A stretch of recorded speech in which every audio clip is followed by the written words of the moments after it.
Api di Bukit Menoreh. Cerita, Esa Mintarja. Audiobook, novel silat. Bab 367. Panembahan Senapati bagaikan terbangun dari mimpinya. Karena itu, maka perintahnya. Kita menduduki istana ini. Perintahkan pada pasukan kedua untuk membersihkan seluruh kota. Tetapi kami tidak menemukan Panembahan Madiun, jawab perwira penghubung yang menghadap itu. Panembahan Senapati memang telah menduga sebelumnya. Tetapi ia masih juga tergetar dadanya mendengar laporan itu, justru karena ia telah kehilangan waktu beberapa saat. Justru saat-saat yang paling gawat. Namun kemudian terdengar perintahnya. Cari pamanda Panembahan Madiun sampai dapat diketemukan. Penghubung itu pun kemudian telah menghubungi Pangeran Mangkubumi yang berada di tengah-tengah pasukannya. Pangeran yang masih basah oleh keringat itu memang menjadi agak kesal menunggu perintah Panembahan Senapati.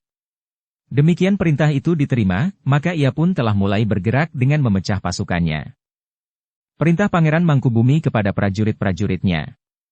Carilah hubungan dengan para prajurit dari pasukan kedua. Perintah Panembahan Senapati adalah membawa Panembahan Madiun kembali ke istana.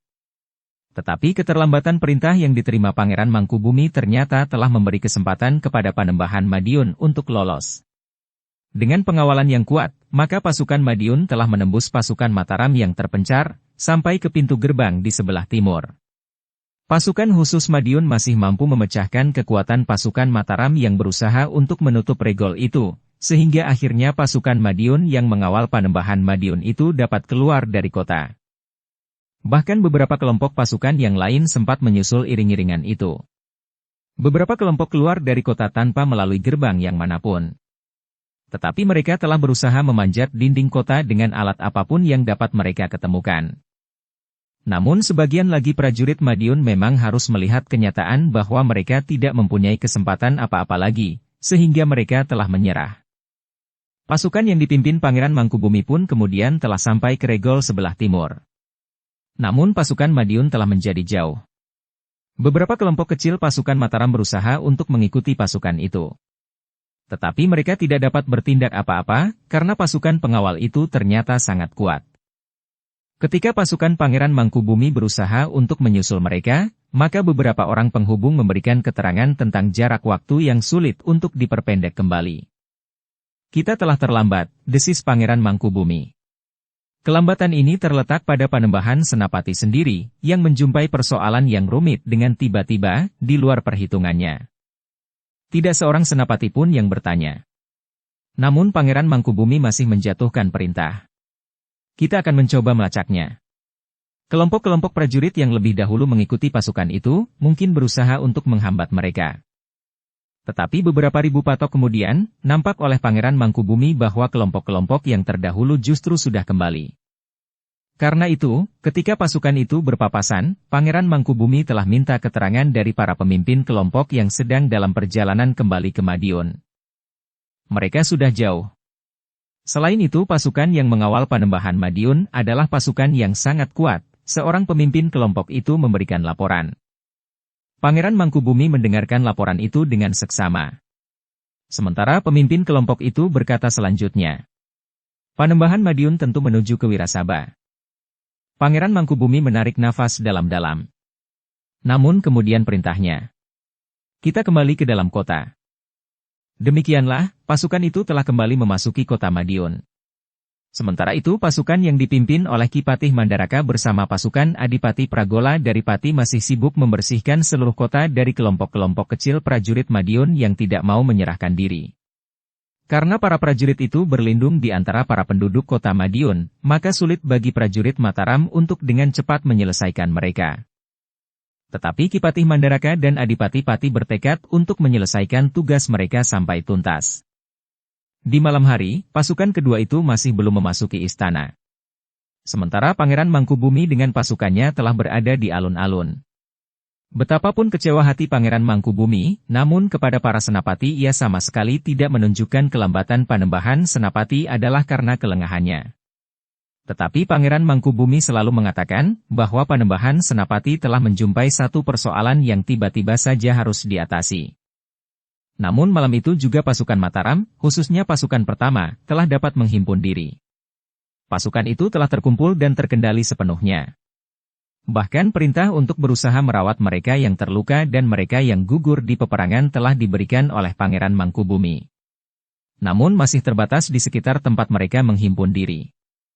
Sebaliknya pasukan kedua yang dipimpin oleh Ki Patih Mandaraka dan Adipati Pragola dari Pati, masih harus dibenahi. Para penghubung hilir mudik di antara pasukan-pasukan yang terpecah, sementara para prajurit Madiun dalam kelompok-kelompok kecil kadang-kadang masih mereka jumpai. Dari pasukan kedua, Pangeran Singasari telah berusaha untuk dapat bertemu langsung dengan Panembahan Senapati untuk menerima perintah-perintah selanjutnya. Namun dalam pada itu, Adipati Pragola dari Pati telah memusatkan pasukannya di sebelah selatan istana, setelah tugas yang dibebankan kepadanya bersama Ki Patih Mandaraka dapat diselesaikan. Meskipun demikian, beberapa kelompok prajurit Mataram masih juga selalu meronda di seluruh kota, karena mereka yakin bahwa prajurit Madiun masih tersisa di antara rumah-rumah, dan bahkan di tempat-tempat yang tersembunyi. Malam itu juga Pangeran Singasari telah berhasil bertemu dengan Panembahan Senapati bersama Pangeran Mangkubumi. Panembahan Senapati telah memerintahkan semua pemimpin dalam pasukan Mataram untuk berkumpul di hari berikutnya, untuk membicarakan langkah-langkah selanjutnya. Namun, demikian Pangeran Mangkubumi dan Pangeran Singasari keluar dari ruang dalam istana, maka Pangeran Singasari telah berdesis. "Siapa perempuan itu?" "Putri Pamanda Panembahan Madiun, Retna Jumilah," jawab Pangeran Mangkubumi. "Apakah putri itu harus dihormati sebagaimana kita menghormati permaisuri Panembahan Senapati?" bertanya Pangeran Singasari. Tetapi Pangeran Mangkubumi justru tertawa. Katanya, "Aku tidak memikirkannya. Yang penting, langkah-langkah berikutnya yang harus kita ambil. Apakah kita akan berhenti di sini, atau kita akan bergerak lagi?" Pangeran Singasari mengerutkan keningnya. Namun ia tidak berbicara lagi tentang Retna Jumilah. Perintah untuk berkumpul di keesokan harinya pun segera sampai ke telinga para pemimpin pasukan yang ikut serta bersama Panembahan Senapati menduduki Madiun. Mereka akan berbincang tentang langkah-langkah yang akan diambil di hari-hari mendatang. Demikianlah, seperti yang diperintahkan oleh Panembahan Senapati, maka semua pemimpin telah berkumpul di Istana Madiun. Para pangeran dan para adipati, serta Ki Patih Mandaraka. Namun semua orang merasa canggung melihat seorang putri ikut serta dalam pertemuan itu. Putri yang telah ditinggalkan oleh ayahandanya, Panembahan Mas dari Madiun. Kepada para pemimpin yang hadir, Panembahan Senapati telah memperkenalkan putri itu bukan saja menyebut namanya Retna Jumilah, tetapi juga menyebutnya sebagai cucu Sultan Demak, yang bergelar Sultan Trenggana. Tidak ada seorang pun yang menunjukkan sikap yang menentang kehadiran putri itu. Bahkan ikut dalam pembicaraan yang oleh Panembahan Senapati sendiri disebut sebagai satu pembicaraan yang masih sangat rahasia. Betapapun perasaan bergetar di dalam setiap dada, tetapi mereka menunjukkan sikap yang baik, justru karena Panembahan Senapati sendiri sangat menghormati putri yang disebutnya sebagai cucu Sultan Trenggana di Demak. Dalam pembicaraan itu maka telah terbersit satu pernyataan bahwa untuk beberapa hari pasukan Mataram akan beristirahat di Madiun. Namun kemudian pasukan itu akan langsung menuju ke Pasuruan. Panembahan Senapati ingin menundukkan Pasuruan sekaligus, sebelum kembali ke Mataram. Para prajurit dan pengawal yang ada di dalam pasukan Mataram masih belum perlu mengetahui rencana ini, berkata Panembahan Senapati. Para pemimpin itu pun mengangguk-angguk mengiyakan. Rencana itu memang masih harus dirahasiakan. Jika jauh-jauh sebelumnya Pasuruan mengetahui rencana itu, maka mungkin sekali kedatangan pasukan Mataram di Pasuruan tidak memberikan arti sebagaimana dikehendaki. Namun yang menggetarkan setiap hati kemudian adalah pernyataan Panembahan Senapati, akan melangsungkan perkawinannya dengan putri Panembahan Madiun itu. Pernyataan itu tidak mendapat tanggapan langsung dalam pertemuan itu. Semua orang mendengarkan dan berdiam diri. Apalagi ketika Panembahan Senapati mengatakan bahwa para prajurit yang telah dengan tegang menyelesaikan tugas mereka dengan baik di Madiun memerlukan sedikit perubahan suasana. Mudah-mudahan perkawinan itu akan memberikan kesegaran bagi para prajurit dan pengawal yang berada di Madiun. Memberikan satu suasana yang dapat melepaskan ketegangan-ketegangan yang mencengkam, selama mereka harus menghimpun tenaga kembali untuk bergerak dalam jangkauan yang jauh, Pasuruan. Pertemuan itu sendiri tidak berlangsung terlalu lama. Setelah semua penjelasan dan perintah diberikan oleh Panembahan Senapati, maka pertemuan itu pun dinyatakan telah selesai. Sejenak kemudian para pemimpin pun telah berada di antara pasukan mereka kembali. Namun dalam pada itu, demikian Adipati Pragola dari Pati berada di antara para senapatinya, tiba-tiba saja telah menjatuhkan perintah. Siapkan pasukan dari Pati. Kita akan kembali ke Pati. Beberapa orang senapati memang menjadi bingung. Namun perintah itu tegas. Kita berangkat hari ini juga. Dengan tanpa mengetahui maksud Adipati Pragola dari Pati, para senapati memang menyiapkan pasukannya. Demikian pasukan itu siap, maka Adipati Pragola telah berusaha menghadap Panembahan Senapati. Panembahan Senapati memang menjadi heran melihat sikap Adipati Pragola, salah seorang adipati yang sangat akrab dan mempunyai pandangan yang hampir sama dalam banyak hal. Ayah Adipati Pragola adalah saudara seperguruan ayahanda Panembahan Senapati. Keduanya pula yang telah melaksanakan perintah Sultan Hadiwijaya dari Pajang untuk membunuh Arya Penangsang dari Jipang, meskipun keduanya atas petunjuk Ki Juru Martani yang kemudian bergelar Ki Patih Mandaraka, telah meminjam tangan Sutawijaya yang kemudian bergelar Panembahan Senapati itu. Namun tiba-tiba sikap Adipati Pragola tidak dapat dimengerti oleh Panembahan Senapati. "Kenapa kau akan meninggalkan Madiun?" bertanya Panembahan Senapati. "Seorang penghubung telah datang dari Pati, memberitahukan bahwa Pati ada dalam bahaya," jawab Adipati Pragola. "Bahaya apa?" bertanya Panembahan Senapati. "Tidak jelas. Karena itu, kami seluruh pasukan dari Pati akan kembali ke Pati, melihat keadaan dan jika perlu mengerahkan kekuatan Pati untuk menghancurkan bahaya yang datang itu," jawab Adipati Pragola. Ternyata usaha Panembahan Senapati untuk menahan Adipati Pragola tidak berhasil. Hari itu juga Adipati Pragola telah meninggalkan Madiun. Kepada Pangeran Mangkubumi, Pangeran Singasari, Adipati Pajang dan Grobogan, serta para pemimpin yang lain. Adipati Pragola dari Pati sama sekali tidak minta diri. Bahkan juga tidak kepada Ki Patih Mandaraka. Keberangkatan pasukan Pati memang sangat menarik perhatian. Bahkan para pemimpin Pati sendiri masih saja selalu bertanya-tanya. Namun di luar sadar, terloncat dari bibir Adipati Pragola meskipun tidak ditujukan kepada siapapun juga.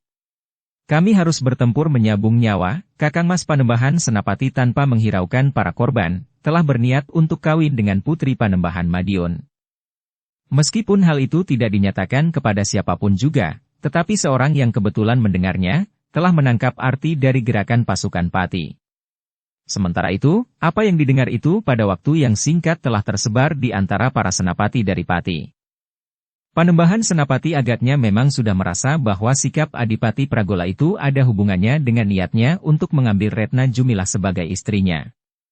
Bahkan Panembahan Senapati pun dapat mengerti bahwa dalam peperangan yang masih belum selesai, apalagi niat Panembahan Senapati untuk menjangkau kekuasaan Pasuruan, adalah tidak sewajarnya jika ia mengambil kesempatan untuk kawin. "Tetapi dengan demikian aku berniat untuk mengendorkan ketegangan yang mencengkam para prajurit dan pengawal selama ini," berkata Panembahan Senapati kepada Ki Patih Mandaraka. Namun Ki Patih menjadi sangat cemas. Ia mengenal sifat Adipati Pragola yang keras sebagaimana ayahandanya. Karena itu, maka menghadapi Pati, Panembahan Senapati tidak boleh menjadi lengah. "Selembar mendung akan lewat di atas kekuasaan Mataram," berkata Ki Patih Mandaraka. Panembahan Senapati mengangguk-angguk. Katanya, "Sebaiknya Adimas Adipati Pragola berkata berterus terang, sehingga aku dapat memberikan penjelasan." "Ia sama sekali tidak menduga bahwa hal itu akan Angger lakukan," jawab Ki Patih. Karena itu, dalam keadaan yang tiba-tiba itu, ia tidak sempat berpikir tenang. "Tetapi semuanya sudah terlanjur paman," desis Panembahan Senapati. "Akan melangsungkan perkawinannya dengan putri Panembahan Madiun itu. Kita memang tidak mempunyai pilihan. Tetapi karena Angger Panembahan Senapati akan pergi ke Pasuruan, maka Angger sebaiknya menilai kekuatan Angger kembali, sepeninggal pasukan dari Pati. Dengan kepergian pasukan Pati, kekuatan kita tidak banyak berkurang. Apalagi untuk menghadapi Pasuruan. Kita sudah mendapat laporan terperinci dari para petugas sandi yang telah kembali dari Pasuruan, berturut-turut sejak kita belum memasuki Madiun. Terakhir petugas sandi yang datang kemarin. Justru setelah di perjalanan ia mendengar berita bahwa Madiun sudah jatuh." Panembahan Senapati berhenti sejenak, lalu, "Dari petugas sandi itu kita mendapat laporan bahwa Pasuruan ternyata tidak mempunyai kekuatan cukup untuk mempertahankan diri sendiri," berkata Panembahan Senapati. Sementara itu sesuai dengan laporan Pangeran Mangkubumi berdasarkan laporan dari Kepala Tanah Perdikan Menoreh, justru di sebelah selatan Madiun terdapat satu kekuatan dari sebuah perguruan yang akan dapat mengancam kekuasaan Madiun. Sudah tentu tidak di saat pasukan Mataram berada di sini. Tetapi nanti jika pasukan Mataram telah kembali, maka kekuatan itu akan menjadi duri bagi Madiun. Jadi bagaimana perintah Angger Panembahan? Bertanya Ki Patih Mandaraka. Kita akan menyelesaikan kedua kekuatan itu sekaligus. Kita akan pergi ke Pasuruan, sedangkan sebagian dari kita akan menghancurkan kekuatan perguruan itu. Meskipun nampaknya perguruan itu kecil sekarang, tetapi lambat laun akan dapat membahayakan. Sesuai dengan laporan, maka pemimpin perguruan itu yang bernama Ki Gede Kebolungit, telah menyatakan bahwa di atas reruntuhan kekuatan Mataram dan Madiun, ia akan membangun satu kekuatan baru.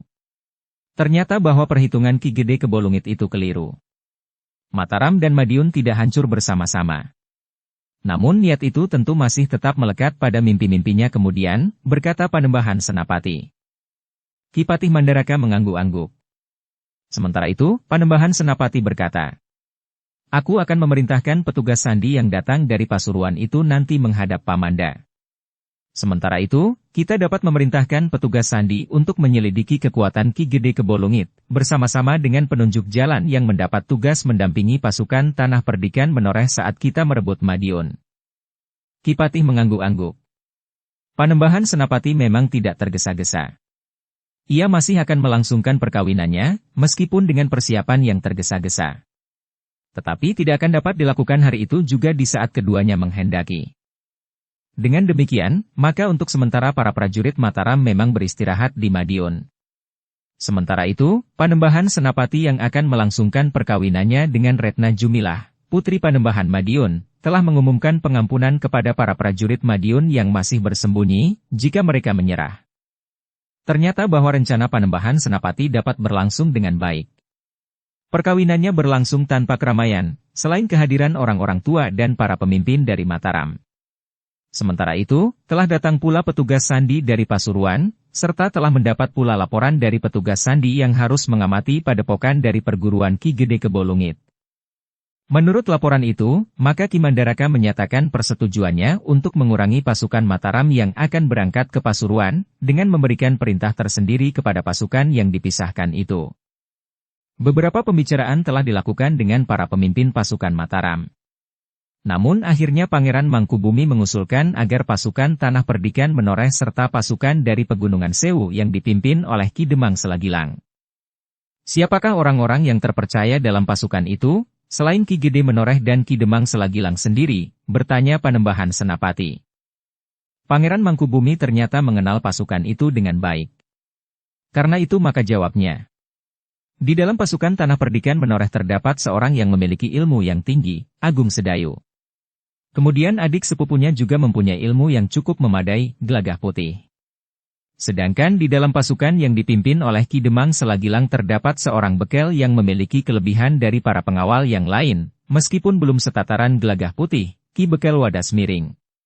Sementara itu pasukan Menoreh pernah berbenturan dengan pasukan Madiun yang bertahan bersama-sama dengan murid-murid dari perguruan Ki Gede Kebolungit yang ada di kota. Bahkan Agung Sedayu sendiri pernah bertempur melawan Ki Gede Kebolungit. Tetapi Ki Gede itu melarikan diri. Panembahan Senapati mengangguk-angguk. Katanya, "Aku percaya kepada Agung Sedayu. Aku mengerti apa yang dilakukannya sejak masa mudanya. Ia memiliki sekumpulan ilmu yang dapat diandalkan." "Jadi, bagaimana menurut Panembahan?" bertanya Pangeran Mangkubumi. "Perintahkan kepada Ki Gede Menoreh untuk mengemban tugas khusus ini.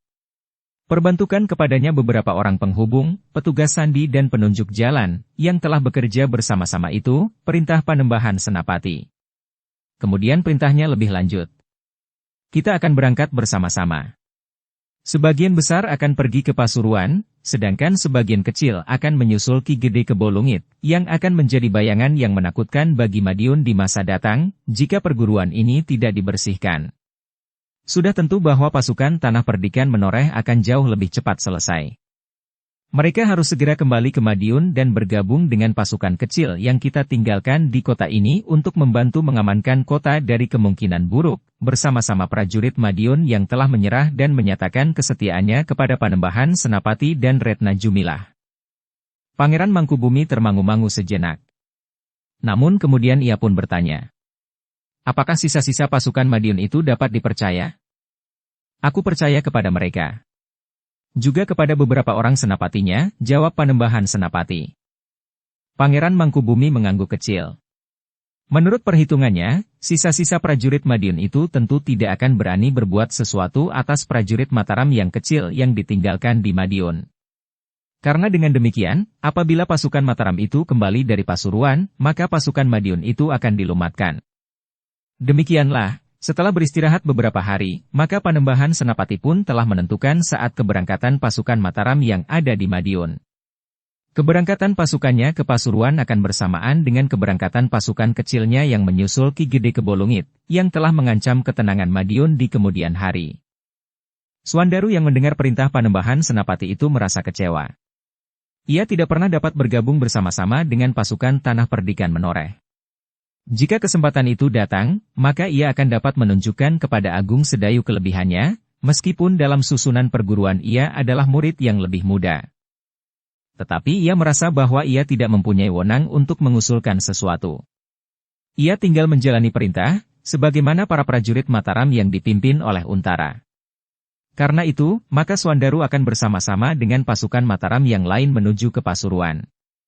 Ketika Swandaru menyempatkan diri menemui Agung Sedayu sebelum mereka berangkat ke tujuan masing-masing, maka Swandaru itu pun berkata, sebenarnya aku ingin bersama-sama dengan pasukan Ki Gede Menoreh. Kenapa? Bertanya Agung Sedayu. Bukan karena aku menganggap tugas itu lebih ringan. Tetapi kita akan dapat bersama-sama berada di satu medan, jawab Swandaru. Meskipun tidak dijelaskan, namun Agung Sedayu dapat mengerti maksud Swandaru. Ia akan mendapat kesempatan menunjukkan kemampuan dan tingkatan ilmunya. Namun Agung Sedayu sama sekali tidak menanggapinya. Dalam pada itu, ketika saatnya tiba, maka Panembahan Senapati sendirilah yang langsung memimpin pasukannya menuju ke Pasuruan. Sementara itu, sebagian kecil dari pasukan itu justru telah menuju ke selatan Madiun. Ke sebuah padepokan yang terpencil, namun yang ternyata menyimpan kekuatan yang cukup besar. Tugas Ki Gede Menoreh adalah menghancurkan kekuatan itu, agar kelak tidak berbahaya bagi Madiun sepeninggal pasukan Mataram yang kuat. Bersama Ki Demang Selagilang, maka Ki Gede Menoreh telah mempunyai sepasukan pengawal yang disertai oleh beberapa orang prajurit sebagai penghubung, petugas sandi dan penunjuk jalan. Namun juga 2 orang perwira yang akan dapat memberikan beberapa pertimbangan dan petunjuk kepada Ki Gede, sesuai dengan garis perang yang ditempuh oleh Mataram. Namun pasukan itu tidak akan langsung menyerang padepokan itu. Mereka akan bermalam semalam di tempat yang telah ditentukan oleh para petugas sandi. Mereka akan bermalam di tempat itu dan menyerang di pagi hari berikutnya. Di bawah petunjuk penunjuk jalan dan petugas sandi yang telah menemukan padepokan Ki Gede Kebolungit, maka pasukan kecil di bawah pimpinan Ki Gede Menoreh itu menuju ke selatan, menyusuri jalan ke Ponorogo. Namun kemudian pasukan itu bergerak membelok ke kiri. Beberapa saat kemudian, pasukan yang di bawah pimpinan Ki Gede itu telah mulai memanjat kaki Gunung Wilis. Seperti yang direncanakan, maka pasukan itu telah berhenti di sebuah padang perdu yang tidak terlalu luas, namun tersembunyi di sebuah lekuk hutan yang masih lebat, di atas tanah yang mulai miring. Padepokan itu ada di balik hutan ini, berkata petugas sandi yang pernah mendekati padepokan Ki Gede Kebolungit. Apakah jalan yang mencapai padepokan itu terlalu sulit? Bertanya Ki Gede Menoreh. Memang hanya jalan setapak.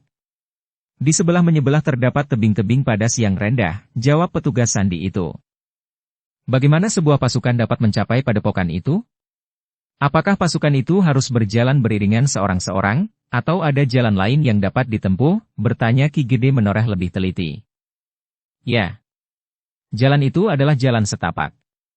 Jika kita hendak mencapai padepokan itu memang harus ditempuh berurutan seorang demi seorang, jawab petugas sandi itu. Ki Gede mengangguk-angguk. Satu perjalanan yang sulit dan berbahaya. Jika pasukan itu harus merayap berurutan seperti pasukan semut yang berpindah tempat, maka dengan kekuatan yang jauh lebih kecil padepokan Ki Gede Kebo Lungit itu dapat membendung arus pasukan itu, dan menghancurkannya dalam keadaan pasukan itu sangat lemah. Dalam keadaan yang demikian, maka tiba-tiba saja Agung Sedayu memotong. Ki Gede, bagaimana jika kita melihat sekali lagi medan itu? Maksudmu, bertanya Ki Gede. Aku dan petugas sandi itu sekali lagi akan melihat medan malam nanti. Mudah-mudahan dapat ditemukan jalan yang lebih baik untuk mencapai padepokan itu, berkata Agung Sedayu. Ki Gede menoreh mengangguk-angguk. Katanya, baiklah. Tetapi berhati-hatilah. Namun dalam pada itu Gelagah Putih pun berdesis. Apakah aku diperkenankan ikut serta? Agung Sedayu berpikir sejenak. Lalu katanya, baiklah. Jika Ki Gede mengizinkan, aku juga tidak berkeberatan. Ki Gede justru tersenyum. Katanya, tentu saja aku tidak berkeberatan. Bahkan jika Gelagah Putih bertanya kepadaku, maka jawabku tentu, asal Agung Sedayu tidak berkeberatan. Agung Sedayu pun tersenyum juga. Namun kemudian sambil mengangguk-angguk, ia berkata kepada petugas sandi. Kita akan pergi bertiga. Demikianlah. Ketika pasukan Tanah Perdikan menoreh dan pasukan dari Pegunungan Sewu yang dipimpin oleh Ki Demang Selagilang telah mapan, serta telah menempatkan petugas yang harus mengawasi keadaan di beberapa penjuru, maka Agung Sedayu, Gelagah Putih dan seorang petugas sandi telah meninggalkan perkemahan itu menjelang gelap. Mereka melingkari hutan pegunungan, memanjat jalan sempit berbatu-batu padas. Seperti dikatakan oleh petugas sandi yang pernah memberikan laporan tentang sasaran yang akan dituju, maka lorong yang ditempuh adalah lorong sempit yang dibatasi oleh dinding padas yang tidak terlalu tinggi, di lereng Gunung Wilis. Jalan inikah yang langsung menuju ke padepokan itu? Bertanya Agung Sedayu. Ada cabang di ujung hutan itu. Kita mengambil jalan ke kanan, jawab petugas sandi itu. Kalau kita menempuh jalan ke kiri, apakah kita akan sampai ke suatu tempat yang juga dihuni orang? Bertanya Gelagah Putih. Jika kita berbelok ke kiri, kita akan memasuki bagian yang paling lebar dari hutan ini. Juga bagian yang paling gawat. Tetapi 1-2 orang telah dengan berani menempuh bahaya mengambil jalan itu, jawab penunjuk jalan itu. Kemana? Bertanya Gelagah Putih. Ke sebuah goa yang disebut Goa Saka Kembar, jawab petugas sandi itu. Apakah goa itu disangga oleh sepasang tiang? Bertanya Agung Sedayu. Sebenarnya bukan tiang. Batu padas yang aus yang kemudian menjadi sebuah lekuk yang besar menjadi sebuah goa, telah meninggalkan sepasang batu yang lebih keras hampir di tengah-tengahnya, sehingga seakan-akan merupakan sepasang tiang penyangga langit-langit goa itu. Tetapi agaknya tiang itu semakin lama juga semakin kecil. Aus karena angin, hujan dan air yang mengalir dari bagian atas goa itu, berkata penunjuk jalan itu. Untuk apa orang-orang yang dengan berani menempuh bahaya itu datang ke goa itu? Bertanya Gelagah Putih. Untuk menjalani laku dari ilmu mereka, jawab petugas sandi itu. Banyak orang percaya bahwa di atas goa itu tinggal sepasang kera putih yang dapat memberikan petunjuk untuk mendapatkan ilmu kanuragan yang tinggi. Agung Sedayu dan Gelagah Putih mengangguk-angguk. Namun mereka tidak berkepentingan dengan Goa Saka Kembar. Mereka berkepentingan dengan sebuah padepokan yang terpencil, yang dihuni oleh satu kekuatan yang akan dapat membahayakan Madiun di masa-masa datang. Karena itu, maka Panembahan Senapati telah memberikan perintah untuk menghancurkan kekuatan itu. Karena itu, maka ketika mereka sampai ke Simpang 3, maka mereka telah mengambil arah ke kanan. Namun lorong itu rasa-rasanya justru menjadi semakin sempit dan sulit untuk dilalui. Dengan sangat berhati-hati ketiga orang itu menelusuri lorong yang semakin terasa menanjak naik.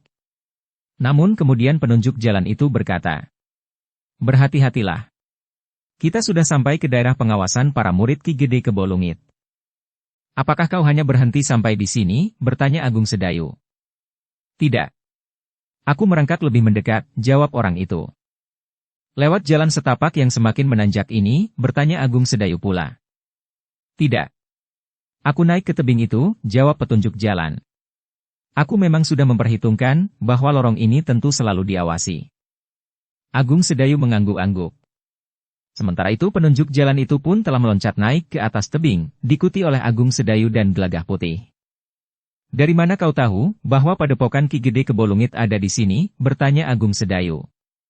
Itu pun berkata. Sebenarnya aku ingin bersama-sama dengan pasukan Ki Gede Menoreh.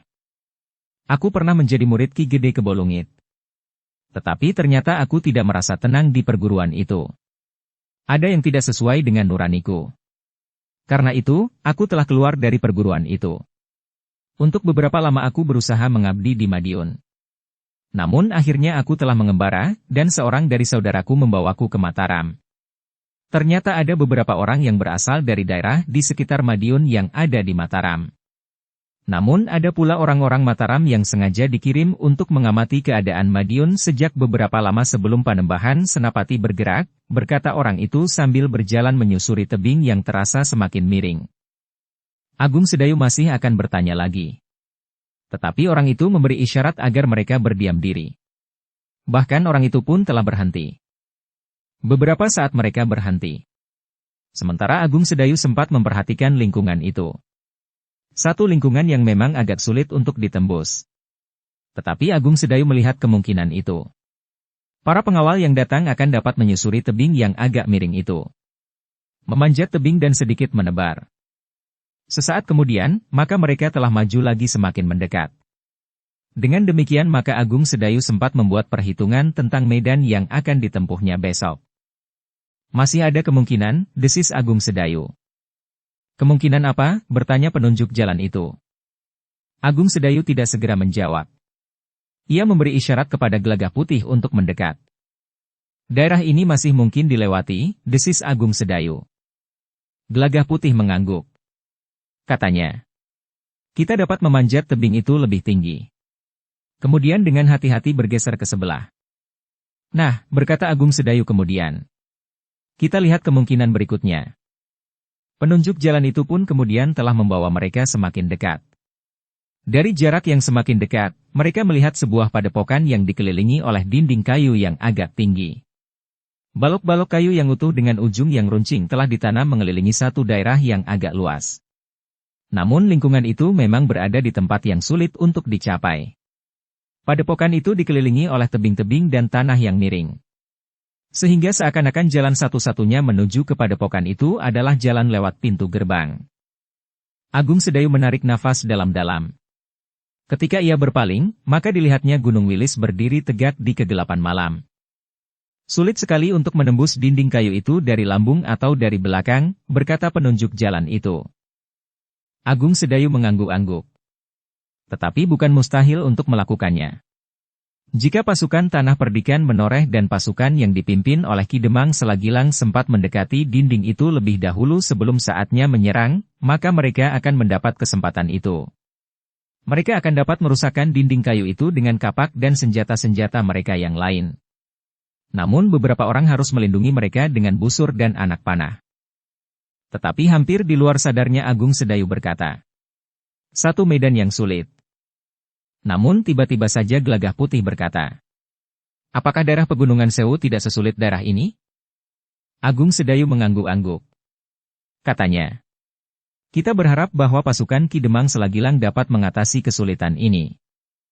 Sebagian dari orang-orang Tanah Perdikan Menoreh pun hidup di daerah pegunungan yang berbatu padas, berkata Gelagah Putih pula. Mereka juga terbiasa berada di daerah miring seperti ini. Sehingga dengan demikian kita berharap bahwa kita akan dapat mengatasi kesulitan medan ini. Agung Sedayu menarik nafas panjang. Tanah Perdikan Menoreh di sisi barat memang terdiri dari bukit-bukit berbatu padas. Tetapi di daerah asing seperti ini, masih diperlukan pengenalan atas medan. Demikian pula orang-orang dari Pegunungan Sewu. Namun kebiasaan mereka sehari-hari akan dapat membantu mengatasi kesulitan medan itu. Mereka akan dapat merusakkan dinding kayu itu dengan kapak dan senjata-senjata mereka yang lain. Namun beberapa orang harus melindungi mereka dengan busur dan anak panah. Beberapa saat lamanya Agung Sedayu, Gelagah Putih dan penunjuk jalan itu mengamati lingkungan. Bahkan mereka masih bergeser beberapa langkah mendekat. Dengan sangat berhati-hati mereka merangkak mengitari padepokan yang dibatasi dengan dinding kayu yang cukup tinggi itu. Namun ternyata mereka memang menemukan bagian-bagian yang akan dapat menjadi landasan serangan atas padepokan itu. Beberapa saat kemudian, setelah mereka memahami keadaan medan yang rumit itu, maka mereka pun segera meninggalkan tempat itu. Ketika mereka berada di atas tebing rendah, mereka harus menelungkup melekat tanah yang lembab oleh embun, karena beberapa orang penghuni padepokan itu lewat menyusuri jalan sempit, memanjat naik ke gerbang padepokan. Ketika mereka menjadi agak jauh, maka penunjuk jalan itu pun berdesis. Mereka sedang meronda lingkungan mereka. Agung Sedayu mengangguk-angguk sambil menjawab. Mereka hanya mengamati satu-satunya jalan. Gelagah Putihlah yang pertama-tama meloncat turun, baru kemudian Agung Sedayu dan penunjuk jalan itu. Mereka harus segera memberikan laporan dan memberikan beberapa kemungkinan atas langkah-langkah yang dapat diambil oleh pasukan Tanah Perdikan Menoreh dan dari Pegunungan Sewu itu. Ketika mereka kembali ke perkemahan, maka sebagian besar para pengawal sempat beristirahat. Mereka tidur nyenyak, meskipun mereka sadar bahwa mereka tengah dalam perjalanan yang gawat. Namun seakan-akan mereka mempergunakan kesempatan terakhir untuk dapat tidur dengan sebaik-baiknya. Tetapi mereka yang bertugas sama sekali tidak menjadi lengah. Karena itu, demikian ketiga orang itu mendekati perkemahan, maka beberapa ujung tombak telah teracu ke arah mereka. Jadi kalian baru kembali, bertanya penjaga di paling ujung, ketika diketahuinya bahwa yang datang itu adalah Agung Sedayu, Gelagah Putih dan seorang penunjuk jalan. Ya, jawab Agung Sedayu. Perjalanan yang agak rumit.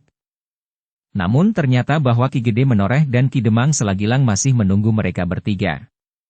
Dengan singkat, Agung Sedayu telah melaporkan lingkungan yang mengelilingi padepokan itu. Kemungkinan-kemungkinan yang dapat ditempuh, serta hambatan yang mungkin dihadapi. Agung Sedayu juga memberikan gambaran tentang medan yang bakal dihadapi oleh pasukan dari Tanah Perdikan Menoreh serta Pegunungan Sewu itu. Ki Gede Menoreh dan Ki Demang Selagilang mendengarkan keterangan Agung Sedayu dengan seksama. Kemudian penunjuk jalan itu pun memberikan beberapa keterangan pula tentang isi dari padepokan itu, menurut pengenalannya beberapa tahun yang lewat. Bangunan yang ada di padepokan itu, serta tempat-tempat yang mendapat pengawasan langsung. Tetapi perubahan-perubahan mungkin telah dilakukan oleh Ki Gede Kebolungit, berkata penunjuk jalan itu. Ki Gede Menoreh dan Ki Demang Selagilang mengangguk-angguk. Dengan nada rendah Ki Gede Menoreh berkata, "Jika demikian, maka kita harus bergerak lebih cepat. Kita tidak usah menunggu fajar. Kita bergerak justru sebelum dini. Di saat fajar menyingsing kita harus sudah berada di tempat kita masing-masing. Demikian matahari terbit, maka kita akan menyerang padepokan itu." Ki Gede Menoreh dan Ki Demang Selagilang mendengarkan keterangan Agung Sedayu dengan seksama. Kemudian penunjuk jalan itu pun memberikan beberapa keterangan pula tentang isi dari padepokan itu, menurut pengenalannya beberapa tahun yang lewat. Bangunan yang ada di padepokan itu, serta tempat-tempat yang mendapat pengawasan langsung. Kita tidak akan menemui kesulitan untuk memecahkan dinding padepokan itu, berkata Ki Demang Selagilang. Kita tidak boleh merendahkan kemampuan mereka, desis penunjuk jalan itu. Maksudku, kita dapat dengan mudah menghancurkan dinding kayu itu. Kita akan membakarnya, berkata Ki Demang Selagilang. Ki Gede termangu-mangu sejenak. Memang satu cara yang mungkin dapat dilakukan. Tetapi menyalakan api di luar dinding itu memerlukan waktu. Sementara itu, orang-orang yang ada di dalam dinding itu pun tentu akan berbuat sesuatu. Mungkin menyiram air dari dalam, atau menyerang dengan anak panah dari atas dinding, atau dengan bandil. Atau bahkan dengan menjatuhkan bebatuan begitu saja dari atas dinding kayu itu, sementara beberapa orang sedang mencoba menyalakan api. Tidak mustahil orang-orang yang hidup di lingkungan bebatuan itu mempergunakan batu sebagai senjata mereka, karena hidup mereka sehari-hari memang akrab sekali dengan batu-batu padas, berkata Ki Gede Menoreh. Namun segala cara dapat diperhitungkan. Sehingga dengan demikian mereka akan dapat menempuh cara yang paling baik, sehingga tugas mereka dapat mereka selesaikan dengan korban yang sekecil-kecilnya. Akhirnya Ki Gede Menoreh dan Ki Demang Selagilang telah menentukan untuk mempergunakan beberapa cara. Mereka akan merusak dinding dengan memutuskan tali-tali pengikat dengan kapak dan pedang, memanjat dengan tali di bawah perlindungan anak panah, atau membakar dinding kayu itu. Namun dengan demikian waktu untuk beristirahat pun menjadi semakin sempit. Lewat tengah malam, segala sesuatunya harus sudah disiapkan, karena menjelang dini mereka akan berangkat. Orang-orang yang bertugas mempersiapkan perlengkapan pun harus bekerja dengan sangat berhati-hati, agar perkemahan mereka tidak diketahui oleh para murid Ki Gede Kebolungit, meskipun jaraknya cukup jauh. Namun ada kemungkinan murid-murid perguruan Kebolungit telah meronda sampai ke bilik hutan itu. Agung Sedayu, Gelagah Putih dan penunjuk jalan itu pun masih mempunyai kesempatan untuk beristirahat barang sejenak. Demikian pula Ki Gede Menoreh dan Ki Demang Selagilang. Namun mereka telah berpesan kepada mereka yang bertugas, bahwa lewat tengah malam mereka harus dibangunkan, jika ternyata mereka masih belum terbangun sendiri. Malam itu tidak terjadi sesuatu di perkemahan orang-orang Tanah Perdikan Menoreh dan orang-orang dari Pegunungan Sewu itu. Mereka sempat beristirahat dengan baik. Namun mereka harus bangun lebih awal dari yang direncanakan. Seperti yang diperhitungkan oleh Ki Gede Menoreh dan Ki Demang Selagilang, maka menjelang dini pasukan itu harus sudah siap. Kemudian dengan sangat berhati-hati mereka harus mulai bergerak. Beberapa orang telah membawa beberapa macam alat yang mungkin akan mereka pergunakan untuk memecahkan dinding kayu yang kuat yang mengitari padepokan Ki Gede Kebolungit itu. Ada yang membawa kapak, tampar yang panjang, parang dan bahkan linggis. Sementara itu, beberapa kelompok telah mendapat perintah untuk menyiapkan busur dan anak panah. Sedangkan kelompok-kelompok yang lain membawa bandil. Demikianlah, dalam keremangan sisa malam pasukan itu mulai bergerak. Ki Demang Selagilang telah mendapat beberapa keterangan tentang jalur yang harus ditempuh oleh orang-orangnya. Bersama penunjuk jalan, maka pasukan Ki Demang akan berusaha memecahkan dinding padepokan di lambung kiri. Sebagian dari orang-orang Tanah Perdikan Menoreh yang memiliki keterampilan mengatasi jalan berbatu padas dan miring, akan bersama dengan Agung Sedayu berusaha memasuki padepokan itu dari lambung kanan. Sementara Ki Gede akan didampingi oleh Gelagah Putih menyerang padepokan itu dari depan. Beberapa saat lamanya mereka menempuh perjalanan. Setelah lewat jalan yang bercabang, maka penunjuk jalan yang ditugaskan untuk mendampingi Ki Demang Selagilang telah membawa pasukan Pegunungan Sewu memanjat tebing sebelah kanan. Dengan sangat berhati-hati mereka berjalan di antara batu-batu padas yang miring mendekati padepokan. Memang satu gerakan yang berat. Apalagi dilakukan di malam hari. Bahkan ada di antara mereka yang masih belum puas beristirahat karena tugas-tugas mereka. Tetapi mereka harus bergerak terus. Sebagai seorang pengawal maka setiap orang harus menetapi kewajiban mereka. Meskipun perlahan-lahan, namun pasukan yang bergerak itu semakin mendekati padepokan. Dari sisi sebelah kiri pasukan Pegunungan Sewu bergerak naik kaki Gunung Wilis, sementara di sebelah kanan pasukan Tanah Perdikan Menoreh juga memanjat naik, namun kemudian medannya menjadi agak miring ke bawah. Sementara itu, pasukan Ki Gede Menoreh telah berhenti beberapa puluh langkah dari pintu gerbang, menunggu beberapa saat sampai menurut perhitungan pasukan Pegunungan Sewu dan bagian dari pengawal Tanah Perdikan Menoreh telah mendekati dinding padepokan. Ki Demang Selagilang yang memimpin pasukannya termangu-mangu melihat dinding kayu yang besar-besar, dipancangkan tegak berjajar rapat mengelilingi padepokan itu. Memang tidak mudah membakar dinding itu, desisnya. Diperlukan waktu untuk menyalakannya. Sementara orang-orang di dalam padepokan itu akan dapat menyiramnya dengan air. Kita pancangkan 1000 oncor jarak di dinding itu. Kemudian kita beri ranting dan dahan-dahan kering yang mudah terbakar, berkata salah seorang pengawal khusus Ki Demang Selagilang itu. Yang akan terbakar adalah oncor serta dahan-dahan kering itu, jawab Ki Demang Selagilang. Dinding kayu balok itu juga akan dapat terbakar. Tetapi memang memerlukan waktu. Namun kita dapat mencoba, berkata Ki Bekel Wadas Miring. Tetapi di sini tidak banyak dahan dan ranting-ranting kering. Di hutan itu memang kita akan dengan mudah mendapatkannya. Tetapi di sini tidak, berkata Ki Demang Selagilang. Lalu, semula aku juga menggambarkan bahwa kita akan dengan mudah membakar dinding itu. Tetapi hutan itu terputus di bagian ini, meskipun di bawah masih terdapat lingkaran hutan yang lebat. Demikian pula gelang hutan di lambung gunung itu. Dengan demikian, kita memerlukan waktu yang panjang untuk mengumpulkan dahan dan ranting-ranting kering.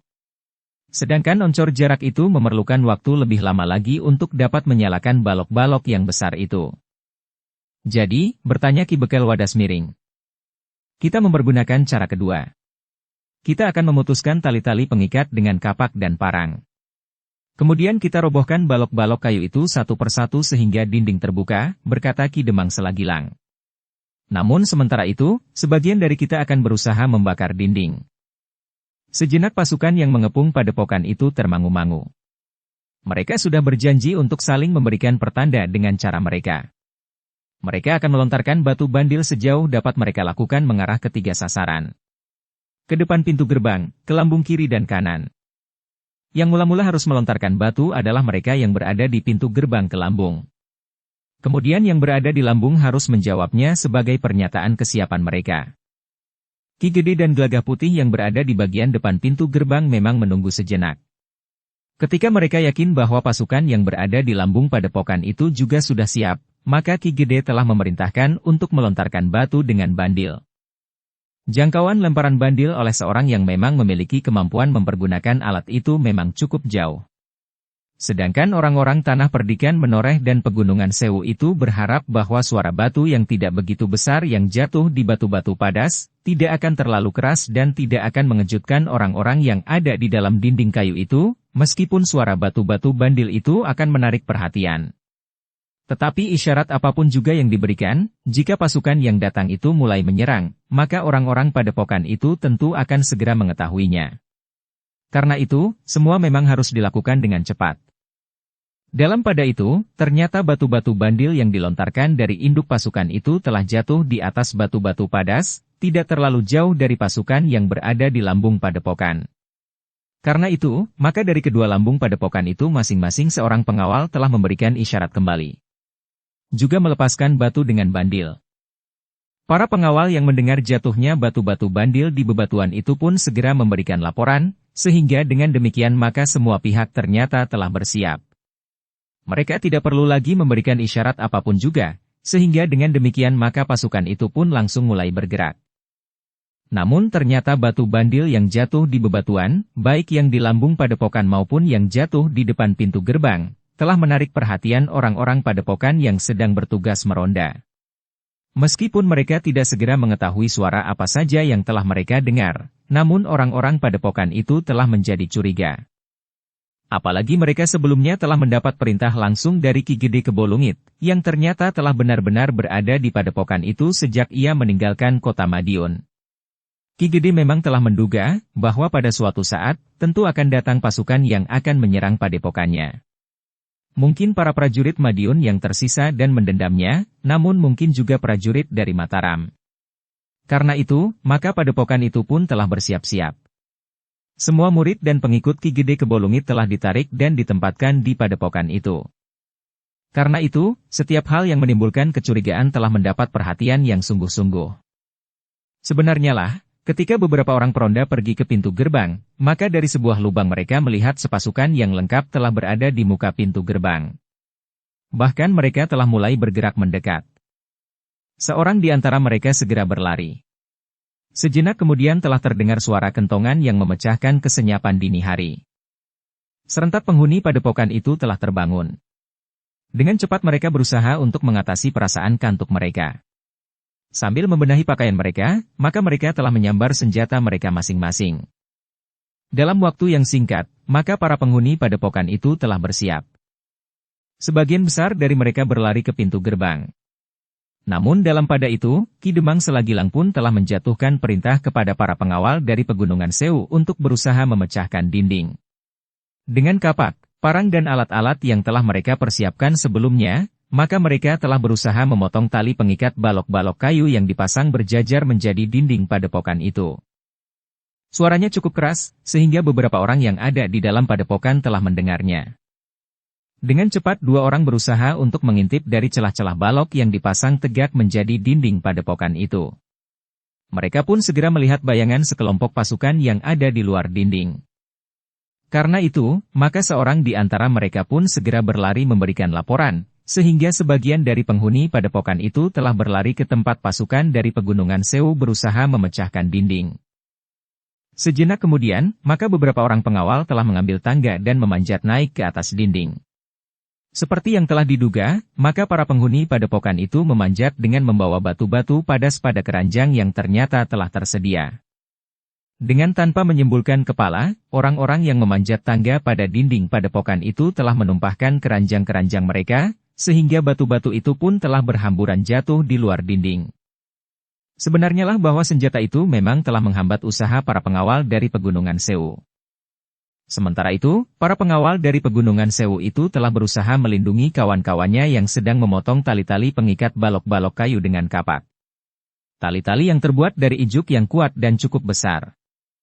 Tetapi para penghuni padepokan itu seakan-akan tidak pernah dapat mereka lihat. Hanya keranjang-keranjang yang berisi batu-batu, yang cukup besar untuk membuat seseorang pingsan jika tepat jatuh di atas kepala. Sementara itu, beberapa orang yang lain telah mengintip dari celah-celah balok kayu sambil memberikan aba-aba bagi mereka yang melempari batu-batu dari atas dinding. Dengan demikian maka usaha untuk merusakkan dinding itu pun tidak mudah dapat dilakukan. Sementara itu, senjata para pengawal dari Pegunungan Sewu itu masih belum dapat mereka pergunakan. Namun usaha untuk memotong tali-tali pengikat itu tidak terhenti. Pada pengawal dari Pegunungan Sewu berusaha untuk melindungi kepala mereka dengan perisai-perisai baja. Batu-batu yang agak kecil memang membentur perisai-perisai itu dan tidak mengenai sasaran. Tetapi batu-batu yang lebih besar dapat membuat perisai-perisai itu terguncang. Tangan-tangan di balik perisai itu terasa menjadi sakit. Ketika para pengawal dari Pegunungan Sewu itu menebar, maka para penghuni padepokan itu telah menebar juga. Ternyata padepokan itu telah menyediakan tangga cukup banyak untuk mengatasi setiap serbuan ke padepokan itu. Ki Demang Selagilang memang tidak segera dapat mengatasi kesulitan itu, sementara mereka sulit sekali mencari dahan dan ranting-ranting kering untuk membakar balok-balok kayu yang terpancang rapat mengelilingi padepokan itu. Sementara itu, langit pun telah menjadi merah. Fajar mulai naik dari balik lambung Gunung Wilis. Dengan demikian maka Ki Demang Selagilang menjadi gelisah. Ia ingin memecahkan dinding padepokan itu sebelum matahari terbit. Jika 1-2 balok kayu dapat ditarik roboh, maka mereka akan dapat lebih mudah membuka balok-balok yang lain. Tetapi membuka dan merobohkan balok yang pertama itulah yang sangat sulit. Sementara itu, orang-orang padepokan yang nampaknya sudah siap mempertahankan padepokannya, dengan tangkas menahan usaha orang-orang dari Pegunungan Sewu itu. Di depan pintu gerbang pun pasukan Tanah Perdikan Menoreh mengalami kesulitan untuk mendekat.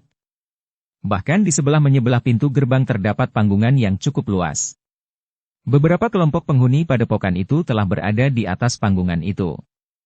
Mereka telah menyerang dengan anak panah dan lembing bambu yang runcing.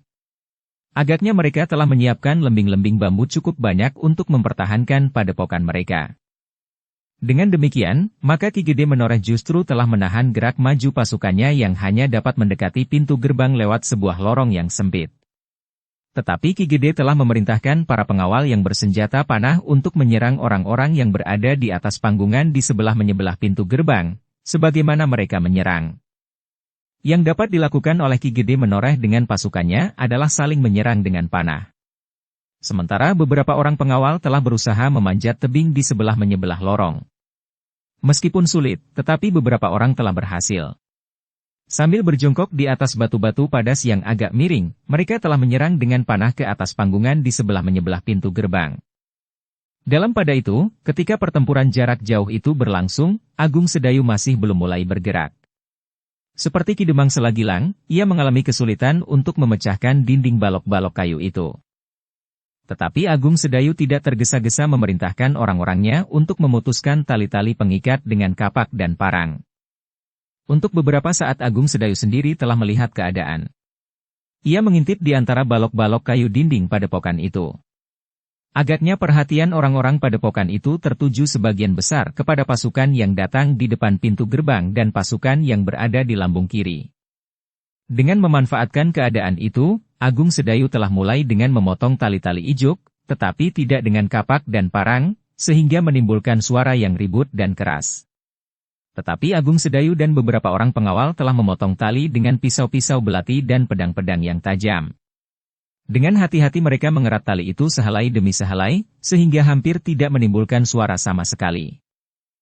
Dari balik balok-balok kayu, Agung Sedayu dapat melihat beberapa orang yang berjaga-jaga. Namun mereka pun tidak memperhatikan apa yang telah terjadi tidak jauh dari tempat mereka berdiri dengan senjata telanjang. Perhatian mereka justru tertuju kepada kesibukan di pintu gerbang. Apalagi ketika Ki Demang Selagilang yang menjadi marah dan tidak sabar justru telah mengonggokkan tali-tali yang dibawa oleh orang-orangnya.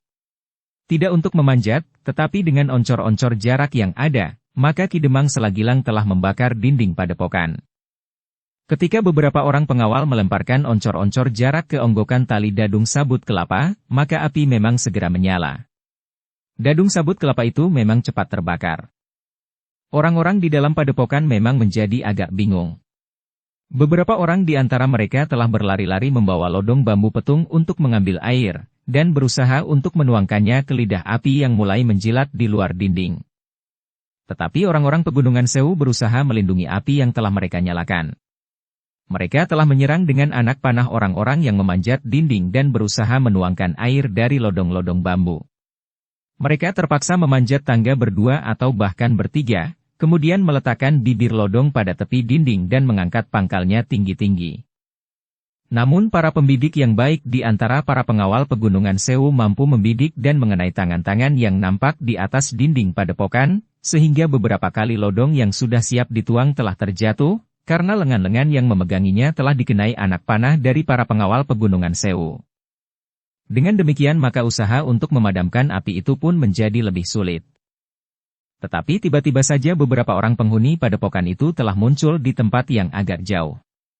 Namun demikian mereka naik dan dengan beraninya bertengger di atas dinding, maka anak panah telah meluncur dari busur-busur mereka.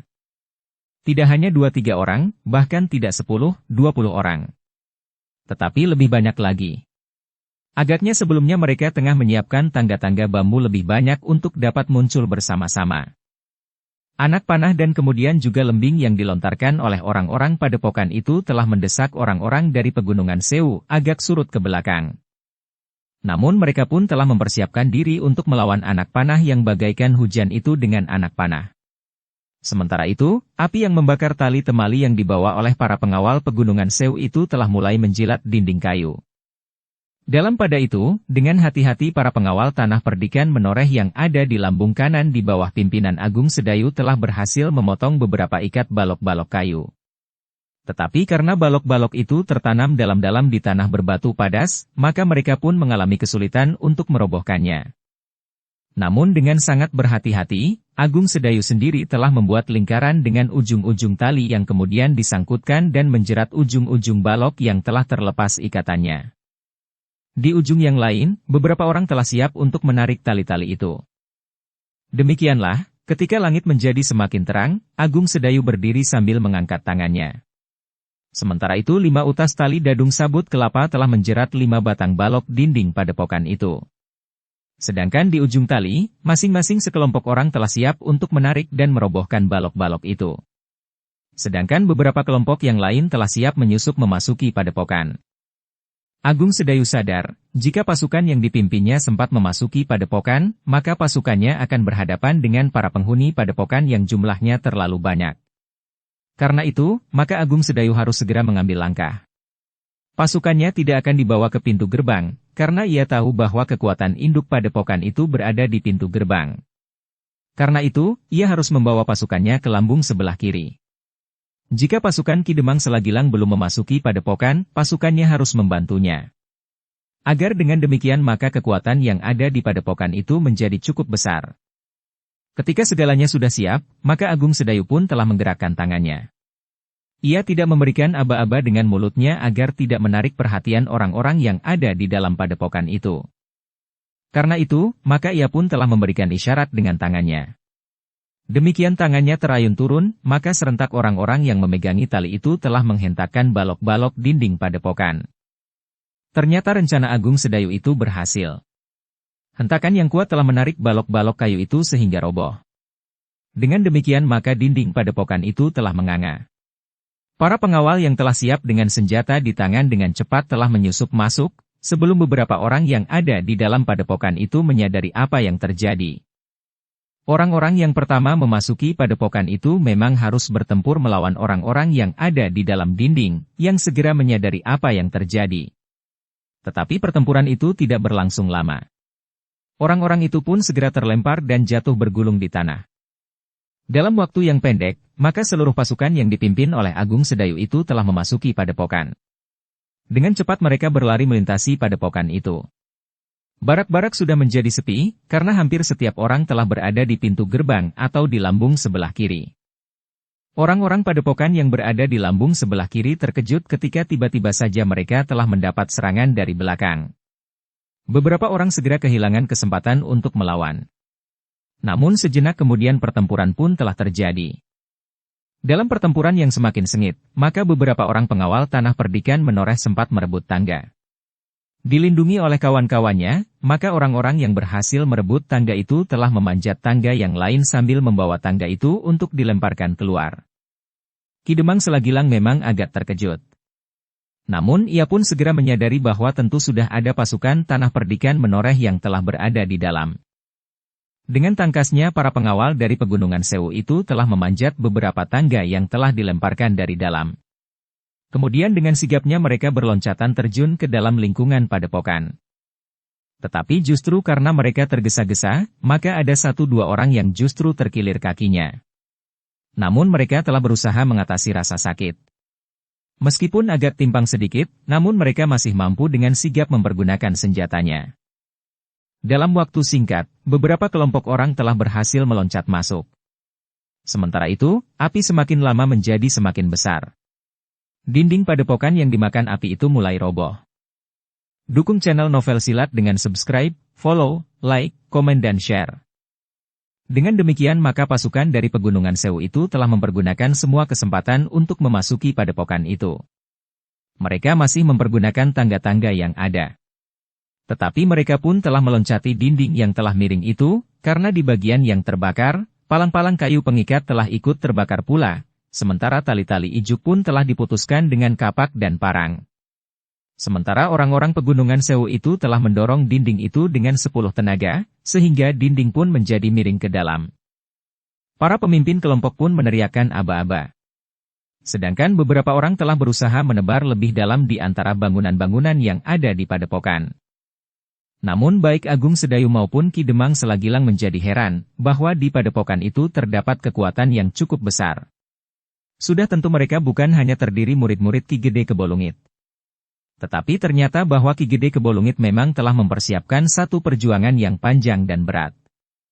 Agaknya Ki Gede Kebolungit benar-benar ingin membayangi kekuatan di Madiun untuk pada suatu saat merebut kekuasaan. Ki Gede Kebolungit ingin mempergunakan kesempatan di saat-saat keributan terjadi antara Mataram dan daerah-daerah yang semula terikat dalam satu keluarga besar dengan Pajang. Bahkan Ki Gede Kebolungit memperhitungkan bahwa pasukan Mataram dan pasukan yang berkumpul di Madiun akan hancur bersama-sama. Dengan demikian maka Ki Gede Kebolungit akan dengan mudah menduduki Madiun dan mengusir sisa-sisa prajurit Mataram yang masih tinggal di Madiun. Tetapi ternyata perhitungan Ki Gede Kebolungit keliru. Pasukan Mataram dan bahkan pasukan yang berada di Madiun tidak hancur bersama-sama. Pasukan Mataram masih tetap segar menghadapi kelanjutan tugas mereka. Untuk beberapa saat maka telah terjadi pertempuran yang sengit di dalam padepokan itu. Pasukan Pegunungan Sewu dan pasukan pengawal Tanah Perdikan Menoreh berusaha untuk menembus pertahanan para pengikut Ki Gede Kebolungit untuk mendekati pintu gerbang. Tetapi di pintu gerbang, justru telah bersiap pasukan induk Ki Gede Kebolungit yang kuat, sehingga pasukan Tanah Perdikan Menoreh dan para pengawal dari Pegunungan Sewu akan menemui hambatan yang sulit ditembus untuk dapat mencapai pintu gerbang. Sebenarnya lah pertempuran di dalam padepokan itu telah berlangsung dengan sengitnya. Orang-orang padepokan Ki Gede Kebolungit itu telah bertempur dengan keras. Namun orang-orang dari Tanah Perdikan Menoreh dan Pegunungan Sewu pun telah bertempur tidak kalah kerasnya. Alam yang keras dan tantangan kehidupan yang berat telah membentuk mereka menjadi pengawal-pengawal yang tangguh, sebagaimana kebiasaan mereka menghadapi tantangan alam dalam kehidupan mereka sehari-hari. Ki Gede Menoreh yang berada di muka pintu gerbang justru menjadi cemas. Namun nampaknya perhatian orang-orang di pintu gerbang itu telah terbagi. Demikian pula orang-orang yang berada di atas panggungan. Menilik anak panah yang kadang-kadang terlontar keluar dinding, maka Ki Gede Menoreh mengetahui bahwa sebagian dari orang-orang Tanah Perdikan dan dari Pegunungan Sewu telah ikut menyerang orang-orang yang berada di atas panggungan dengan anak panah pula. Dengan demikian, maka serangan atas pasukan yang berada di pintu gerbang memang sedikit berkurang. Hujan anak panah tidak lagi terlampau deras. Dengan demikian maka Ki Gede telah memerintahkan sekelompok orang untuk memecahkan pintu gerbang yang terbuat dari kayu-kayu balok sebagaimana dinding padepokan itu. Pintu yang tergantung pada balok penyangga yang kuat, dan bila membukanya justru harus mengangkat dengan tali-tali bagian bawah, dan pintu itu berputar pada poros mendatar di bagian atas. Beberapa orang di bawah perlindungan para pengawal yang lain telah mendekati pintu gerbang itu. Mereka berlindung di balik perisai-perisai yang kuat. Sementara di tangan mereka tidak tergenggam pedang, tetapi kapak yang tajam untuk memotong tali temali di pintu gerbang itu. Namun Ki Gede menoreh tidak pasti bahwa mereka akan segera dapat memecahkan pintu gerbang itu. Karena itu, maka Ki Gede telah memerintahkan Prastawa untuk membawa sebagian dari mereka menyusul pasukan yang telah berada di dalam lewat lambung.